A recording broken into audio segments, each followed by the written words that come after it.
प्रश्न है, निम्न में से किसे द्वितीय ताजमहल कहा जाता है? भाई पहला ताजमहल तो जानते होंगे आप, आगरा में है, विश्व का 7वां आश्चर्य है, याद रखिएगा, प्रेम का प्रतीक है।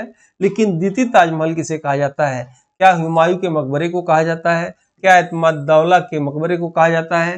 क्या जहांगीर के मकबरे को कहा जाता है? या रबिया-उद-दौरानी के मकबरे को कहा जाता है? तो याद रखिएगा, जो है हुमायूं का मकबरा दिल्ली में है, और सबसे पहले संगमरमर का प्रयोग भारत में कहीं हुआ तो हुमायूं के मकबरे में हुआ, याद रखिएगा, प्रश्न पूछता है।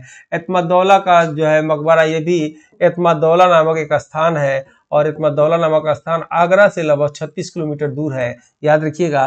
और सबसे पहले पिचकारी युक्त संगमरमर का प्रयोग, यानी ये संगमरमर है तो संगमरमर में खोद के डिजाइन फूल पत्ती डाल दिया जाए, याद रखिएगा। पिचकुटिया युक्त जो है इसका प्रयोग जो है एतमाद-उद-दौला के मकबरे में हुआ, न कि ताजमहल में हुआ।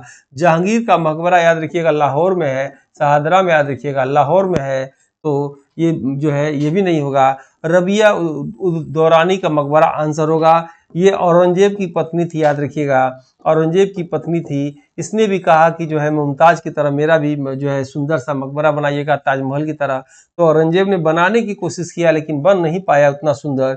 इसे फूहड़ जो है ताजमहल कहा जाता है, या भारत का दूसरा फूहड़ जो है ताजमहल के नाम से जाना जाता है कहाँ? औरंगाबाद में है, याद रखिएगा। औरंगाबाद कहाँ है? औरंगाबाद आपका महाराष्ट्र में है। औरंगाबाद का नाम क्या रखा गया है? छत्रपति संभाजी, याद रखिएगा, छत्रपति संभाजी औरंगाबाद का नाम रखा गया है। इस प्रश्न का उत्तर द्वितीय ताजमहल का आंसर होगा, चौथा आंसर इसमें से सही होगा।